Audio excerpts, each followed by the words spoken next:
Hello, everyone. I think our MC is doing a wonderful job, don't you think? Apart from the lewd comments. All right. Like many of you, I never really knew any non-believers before I became a part of the atheist community. I remember when I was about 21, sitting in the living room of my girlfriend's house with her extremely religious and conservative parents, one of whom was raised Christian Scientist, by the way. I was uncomfortable but fascinated as a local news story played about a small band of atheists protesting a Christian nativity scene on the town green in Milford, Connecticut. The organizer of the protest, a charismatic gentleman with a long white beard, explained that using government resources to promote religion is an unconstitutional act, one which implicitly declares the town of Milford to be a Christian city. I had never known of or seen anybody engaged in this type of local activism. So after some searching on the internet, and this was so long ago I probably did a Yahoo search, I emailed the Connecticut State Director of American Atheists, a man named Dennis Paul Himes, and asked how I could get involved. He wrote back to me wishing that I had emailed sooner because I had just missed the first meeting of a newly created local atheist group. So a month later, in early 2007, I went to an awful restaurant that shan't be named for what would be the second meeting of the newly formed Connecticut Valley Atheists, where I learned that the charismatic bearded fellow I had seen on TV was in fact Mr. Himes. So in more than one way, he is responsible for getting me involved in the atheist community. Dennis, who had co-founded CVA, became the coordinator, a title which was later changed to president. I volunteered to be the vice coordinator because I thought that meant I would get to coordinate the vice. When Dennis decided to step down after 3 years, I was elected president, a job I can only fulfill by asking myself, what would Dennis do? Like many atheists, Dennis was raised Catholic and attended a year of seminary school, before gradually losing all belief sometime in the 1970s. Since then, he has been a tireless crusader for church-state separation, including in his hometown of Vernon, where for several years we have been protesting an unlawful and strikingly Aryan nativity scene and a giant PVC menorah. These have been countered by an atheist display bearing slogans such as "May Reason Prevail," "Keep America Secular," and "Imagine No Religion." We take great pride in the fact that a photo of the latter illustrates Wikipedia's article on criticism of religion, and no, we didn't put it there. Dennis has also led protests with and without CVA in Hartford, New Britain, and Middletown, where an unconstitutional day of prayer is held in the town hall. He also started our tradition of participating in Willimantic's famous Boombox Parade and tabling at events like the Hope Out Loud Festival and Hartford Pride, and charitable activities such as the Relay for Life and Walk Against Hunger. He's the author of many articles and essays, some of which have been published in American Atheist magazine, and his excellent essay, An Atheist Apology, was first published online in 1998. In addition to his activism and his acumen, he's also a computer programmer, a skilled chess player, and an avid hiker. And we thank him for taking a weekend away from the trails to come here and speak to us today. Please welcome the Connecticut State Director of American Atheists, Mr. Dennis Paul Himes.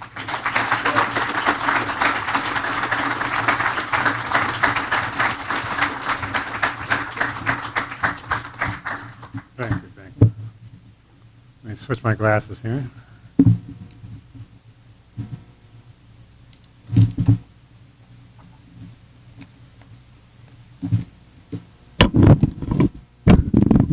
Okay? Hear me okay? Okay. I've been Connecticut State Director of American Atheists for over 10 years now.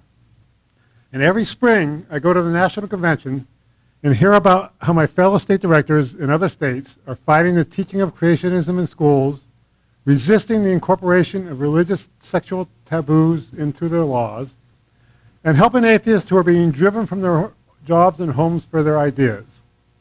Meanwhile, I'm protesting the invocation at Hartford City Council meetings. Many people have asked me,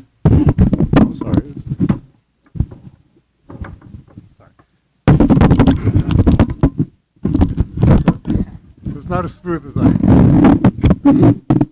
All right? Okay. Many people have asked me, don't you have anything better to do? This is usually my opponents who can't think of a good reason why I might be wrong, but it's also been asked by fellow atheists who think that my time might be more usefully be spent elsewhere. And it's true that there are more serious church-state issues which arise from time to time in Connecticut. The Roman Catholic Church is a powerful political force here, which uses that power to persuade the state government to grant it special favors, sometimes successfully. Also, Connecticut's tax laws, like every other state's, give religious organizations many unfair advantages. I do fight these when I can, but much of my time as an activist is spent protesting public prayers, trying to keep nativity scenes off of public property, and taking my trusty magic marker and crossing "In God We Trust" from every bill which comes into my possession. Why do I bother with these relatively minor issues? Don't I have anything better to do? The short answer is no, I don't. Seemingly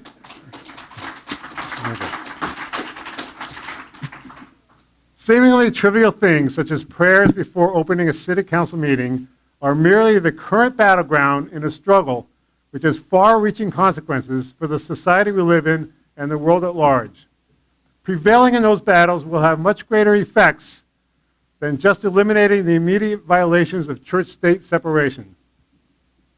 Eliminating those violations is for me a means to an end. Even changing the tax code, while it will have real significant effects when it's finally achieved, will be for me ultimately part of a still larger struggle. As far-fetched as it might sound, I cross "In God We Trust" out on the money because I'm working to bring about a fundamental change in society. I'm fighting not only against the visible manifestations of religiosity, but against the underlying attitudes which allow them. I'm fighting not only against faith-based initiatives, but against faith itself. Faith is a vice. Faith is intellectually dishonest and morally corrupting. Like all vices, it can be overcome. And like all vices, those who have yet to overcome it can be good people, often better than people who have different vices. Unlike other vices, though, faith is usually considered a virtue, and this is what makes it so insidious. By faith, I mean religious faith, the belief in something despite the lack of any good reason to, usually because you want your religion to be true, and that something is necessary for your religion's validity. It's really the pretense of belief, for if you really believed in something, faith would be irrelevant. Nobody has faith that water runs downhill, because they know that water runs downhill. Mark Twain described faith as believing what you know ain't so. Although we might be more charitable and say faith is believing what you don't have any reason to think is so. The Catholic Church has given essentially the same definition. The First Vatican Council declared, I quote, "There is a twofold order of knowledge. In one we know by natural reason, in the other by divine faith. The object of the one is truth attainable by natural reason. The object of the other is mysteries hidden in God, but which we have to believe and which can only be known to us by divine revelation." Unquote. Well, of course, you don't actually have to believe it, but the Catholic Church would really like you to, and it can't think of a good reason for you to do so, so it just says you have to. Other religions are much the same. Now, I don't expect that many, if any, of you at this conference think that faith is a virtue, but I have met atheists who treat faith as simply a harmless mistake and religion as simply a difference of opinion. I have also met atheists who say faith can be beneficial when it inspires a believer to do good. Many Christians, for instance, will feed the hungry and comfort the sick and cite their faith as the reason for doing so. Shouldn't faith be at least given credit for inspiring those good works? No, actually it shouldn't. Consider the following situation. A man decides he will flip a coin. If it comes up heads, he will feed a hungry man. If it comes up tails, he will punch a hungry man in the stomach. He flips the coin, it comes up tails. He then says, "That one didn't count," and flips the coin again. This time it comes up heads, and he says, "The coin has spoken," and goes out and feeds a hungry man. Now, in that case, should the coin get the credit for the fact that the man is feeding the hungry? After all, he said that a flip of heads would cause him to do good, and right after it came up heads, he went out and did just that. Well, obviously the coin is not really the cause. He clearly was going to do good no matter what, and the coin, after ignoring its inconvenient commandment, was just an excuse to do that. That is exactly how faith works. The Christian Bible, for example, commands both charity and cruelty, freedom and slavery, love and hate, equality and misogyny. People pick what they want to follow and ignore the rest, just as the man with the coin picked and ignored which flips he followed. Even if someone were to invent a religion which only commanded good things, it would still be an arbitrary choice to have faith in that religion. If it weren't, it wouldn't be faith. It would be no different than the man flipping a two-headed coin. In that case, the coin is still not the real source of its goodness. So, if faith is irrelevant to how people act, how can I call it a vice? The problem is that faith is irrelevant only when the person of faith's inherent moral sense gives them a clear choice to be justified by faith in the first place. There are borderline cases and unusual cases where you have to, or at least should, think things through in order to decide what's right. Faith, unfortunately, takes the place of thinking things through. We have all seen too many cases where an otherwise good person follows the effectively arbitrary teachings of his church leaders or a Bronze Age writer instead of actually figuring things out because they have faith. The treatment of homosexuality is a prime example. For centuries, people who thought they didn't know any homosexuals didn't think through whether discrimination of them had any moral basis and just followed the dictates of their faith. It is only in recent years and in certain places where the coming out of so many of their gay friends prompted many heterosexuals to actually think about the issues and realize that homophobia made no moral sense, that they started going against the teachings of their churches.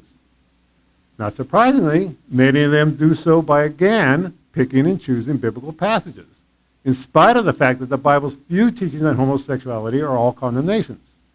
There are many who still haven't reached that point, though, on this and many other moral issues, and will not reach this point until they are finally able to overcome the vice of faith. You have probably heard many times that faith provides absolute moral standards and that atheist morality is relative. You may even have heard atheists defending the relativity of morality. If you know me personally, you probably also know that hearing this gets me almost as upset as hearing someone say you can't prove a negative. It gets me upset because it's completely reversed. There are no more absolute principles to base morality on than empathy and fairness, which is what atheists do. To base morality on what is essentially an arbitrary set of rules is to remove any sanity check and results in a situation where eating lobster or having sex with the person of the wrong gender is considered just as bad as murder. Of course, as I pointed out, most religious people pick and choose, and they often pick and choose according to absolute principles. But they're doing that just to the extent that they're bypassing any reliance on faith. All of this hopefully explains why faith is a vice and not a virtue, but still does not explain why I consider it uniquely insidious. Why I think that fighting to eradicate faith is more important than eradicating laziness or gluttony or any other vice which is often more debilitating to its practitioner than faith. The answer is that faith is unique because, unlike these other vices, it is almost universally regarded as a virtue. This extends its influence well beyond the person holding it and enables it to reach out and corrupt society as a whole. As an example, in the state of Connecticut, the only reason a parent can legally refuse his duty to vaccinate their child is when they can claim a religious motivation. Would the state allow them to endanger their and other children's health by refusing what the state has determined is a necessary and justified public health measure for any other reason besides religion? No, of course not. But this is not because our public health officials think that religious faith somehow negates the risks. It's because faith is held in so high a regard that it trumps the risk. Our state government a few years back came very close to allowing Catholic hospitals to refuse emergency contraceptive to rape victims. That measure was eventually defeated but it took an intense political struggle to do so. If some hospitals tried to make such a refusal for any reason other than faith, they never would have been able to even get a bill introduced in the Assembly. The legislatures did not seriously consider that bill because they thought that rape victims didn't deserve emergency contraception. They did so because they respect the faith of the people who run the hospitals.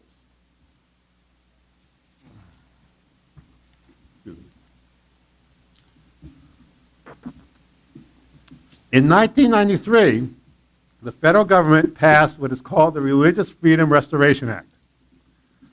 That act was passed with the purpose of giving faith a privileged position when deciding the legality of government regulations. It explicitly denies that being neutral with respect to religion is sufficiently fair and requires that the government bend over backwards to accommodate religion. When the Supreme Court ruled that this act doesn't apply to the states, many states, including Connecticut, passed their own versions. In 2007, presidential candidate Dennis Kucinich received a lot of criticism because he'd once seen a UFO. People wondered if anyone so naive as to believe in such outlandish ideas, unsupported by real evidence, can be trusted in a leadership role. And yet, this same politician also believed that a man was born of a virgin, walked on water, and rose from the dead, which is all far more outlandish than alien spacecrafts, and his critics were silent on these beliefs.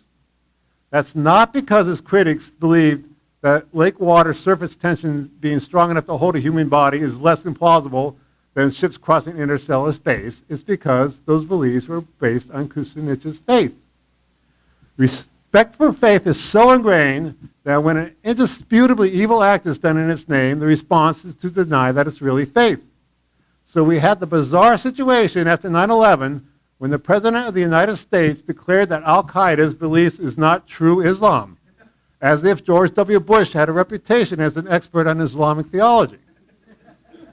His correct response should have been, we couldn't care less whether Al-Qaeda's belief are true Islam or not.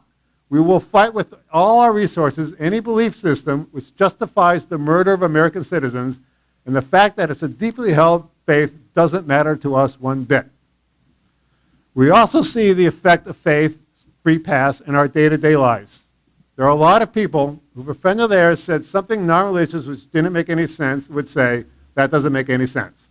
But if that same friend spouted some religious nonsense, would hold their tongue.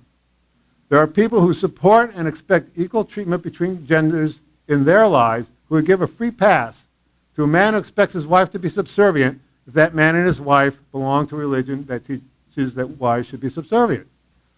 People who would never support the teaching of creationism in school and who would be appalled if a parent seriously led his child to believe that the earth was flat will not be upset if a parent teaches their child that Adam and Eve are real. I came across an unfortunately clear example of this last winter. The Christians and atheists were putting up their holiday displays on the Vernon Green at the same time. And I got into a conversation with a Christian guy there with 5 girls, presumably his daughters. He seemed to be one of those Protestants who worship the Bible. The conversation worked its way to the subject of morality in the Bible. And I pointed out the story of Abraham and Isaac in Genesis. In it, God orders Abraham to kill his son Isaac. Isaac obeys, but at the last minute, as he's about to kill his son, an angel tells him it's only a test. However, contrary to what you might think, he wasn't told that he failed the test, but rather that he passed it. The Bible here is teaching the importance of faith. It's teaching that faith is more important than other virtues you might be inclined to value, like not killing your kid. Seriously, he had his son tied up and was about to plunge a knife into him. Who could possibly be so sick and depraved that they think Abraham did the right thing? The guy I was talking to, that's who.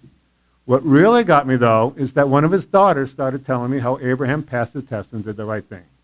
This guy has taught his children that religion makes all absolute moral standards irrelevant to the point where it could be not only acceptable, but good for a parent to murder his children. I was disgusted. My point here, though, is that most people, including many atheists, would not be disgusted. They would just say, this guy's mistaken, but that's what his faith has taught him. If that guy had told his kids I'd tie you up and slice your throats if my best friend told me to, people would be outraged. There would be a chance that DCF would come and take his kids away. But I can guarantee you that if I'd gone to DCF and told them that this guy is telling his kids that the Bible was right about Abraham, they'd think I was crazy. Because that's his faith. And there's this widespread feeling that faith should be respected. Well, I don't respect it. I disrespect it. I know a lot of atheists wish I wouldn't say things like that because it can hurt achieving our short-term goals. But as I said, I'm in this for the long run. I'm working for a society where respect for faith is not only not widespread, but is rare. I'm working for a society where it's considered obvious that truth is attained by natural reason and where faith is an odd custom that our ancestors used to practice. So, how do we get from here to there? Slowly. When someone has accepted a principle all their lives and internalized it to the extent that it seems like it's a natural order of things, then there's nothing we can do to change that in a single conversation. We have to first get them to a point where the rightness of faith is even a question they'll consider. We have to create an atmosphere where the virtuousness of faith is not assumed. We have to create a society where someone who thinks that faith should be accommodated feels the need to explain why. Only then will people start truly wondering whether relying on faith even makes sense.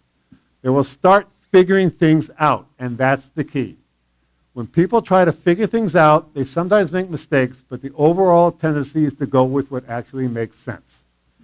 But they're not going to get to that point if they're immersed in a culture where faith is assumed to be true, where someone could say, he's a man of deep faith, and take it for granted that everyone will understand that as a compliment. Being an atheist and being out in a matter-of-fact way is the single best thing we can do to counteract this. You don't need to go out of your way to let people know you don't respect their faith, but you shouldn't be hiding it either. I think a good rule of thumb is that when it's appropriate to challenge someone's religion, whenever it's appropriate to challenge someone's politics. When I'm at a family dinner with my brother, we don't talk about politics. And when I'm at a family dinner with my daughter, we don't talk about religion. But if you would tell a coworker he's wrong when he tells you that the political party you hate is going to save the country, then you should also tell him he's wrong when he tells you that Jesus loves you. And yes, I mean tell him he's wrong and not just that you don't share his faith. That's not enough. Because the virtuousness of faith is so ingrained in society, there's a feeling that atheists are to be pitied because we don't share in this great gift. There's a feeling that atheists wish they could have faith and that we oppose public religiosity because we don't want to be reminded of our shortcomings. Knowing that some people don't share a virtue does not by itself make someone question whether or not it's a virtue. That will only happen from knowing that some people don't consider it a virtue. Even then, it will, for most people, be a very gradual process, but this is a fundamental attitude we're trying to change. This is where political action against religious ceremonies becomes so important. Our governments don't just rule us, they represent us. And when a government endorses some principle, especially in a way that just assumes that everybody agrees with it, it gives a powerful message that that principle is woven into the fabric of our society. That's what we're trying to stop when we protest these things. And if we can't stop it, we can hopefully at least make the mayor or whomever defend it, which will drive home the point that this is a controversial idea that not everyone in the society upholds. When I led the protest of the National Day of Prayer ceremony in Middletown Town Hall, I issued a statement which contained a sentence, encouraging bad habits is a dubious activity for a town government in any circumstance. But when those bad habits are of a religious nature, it's not merely a bad idea, it's an unconstitutional one. There were atheists who suggested I change that sentence. Because that mentioning that prayer is a bad habit would detract from our main message. I understood their point, but I left it in. The violation of the Constitution is our legal justification for trying to stop the ceremony, but the fact that it's encouraging bad habits is our motivation for stopping it. It's not just that government is endorsing something we don't agree with in our name. It's endorsing in our name something we know is bad for society, bad for the people in the room, bad for all the people in Middletown whose respect for prayer is a little bit reinforced by hearing about a prayer ceremony in town hall.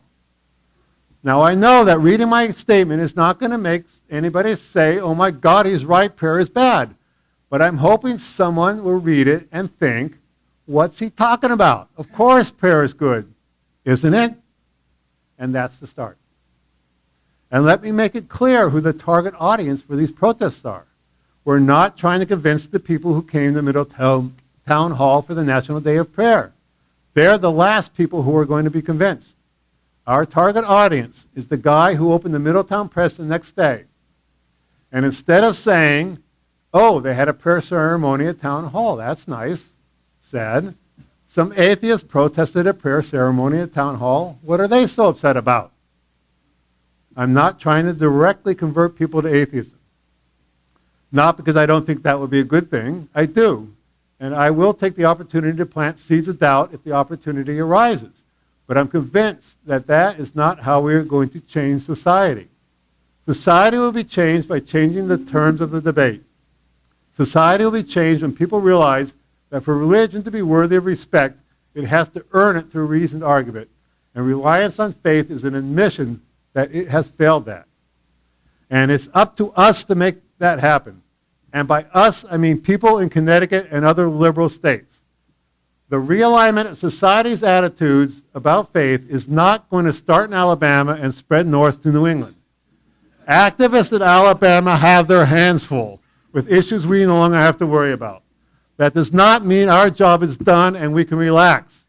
To the contrary, it means it's up to us to take the next step. It's up to us to initiate the fundamental shifts in people's thinking, which will then spread south to Alabama and make our allies' lives easier down there. This is our task. This is our responsibility. That is our opportunity to play a key role in changing the world. Thank you.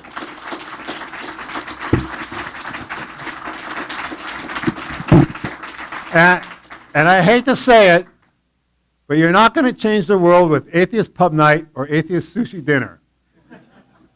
There's nothing wrong with these things. I participate in them myself. I even throw an atheist solstice party every June, which all of you are invited to, by the way. But while that's good for the community building, having a community isn't going to do a lot of good unless that community's resources are directed towards real societal change. We, the people at this convention, are the core of the movement for this region. Any change that comes about will be driven by the actions of this group and the larger community this group will evolve into. We were very happy to get as many attendees here as we have, but there are hundreds of thousands of atheists in Connecticut alone, and those of us here are a tiny percentage of that. We are the vanguard. We are the ones who are doing something to affect the next step in transforming society, or not, depending on how we perceive our mission. If we perceive it as just a way to build an insular community, then our community will be an island with little effect on the world at large. If we want to affect the community at large, we have to be in the community at large, making a nuisance of ourselves. And in Connecticut, being in the community means being visible in your town. Connecticut towns are very independent, and people come from outside telling them what they should do are usually dismissed without even paying attention to what they're saying. More people is always better than less people, and it's good to have allies from across the state to back you up.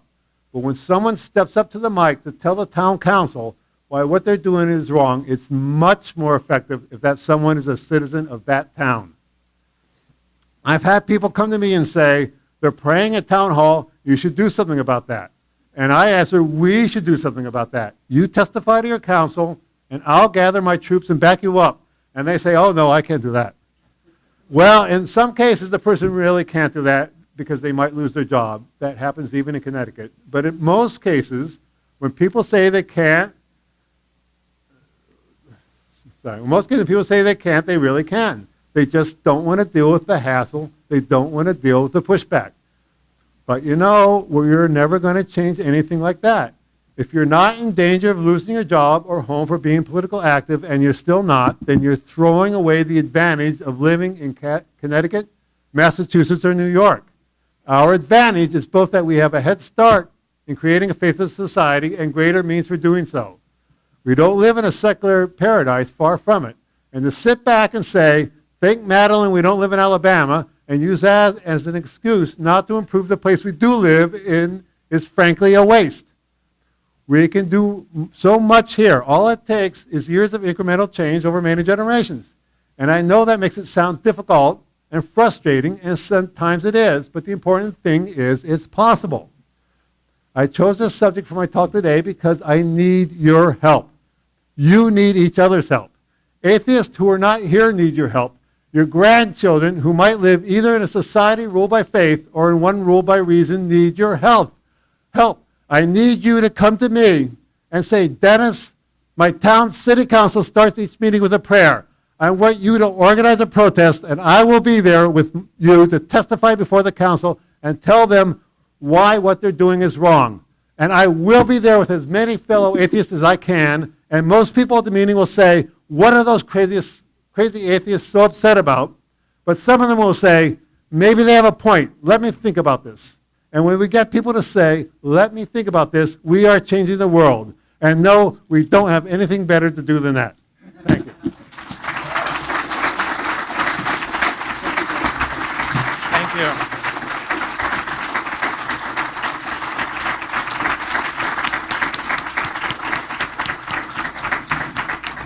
Well, Dennis has heard this joke way too many times from me specifically, but I was waiting for him to say, "You shall not pass."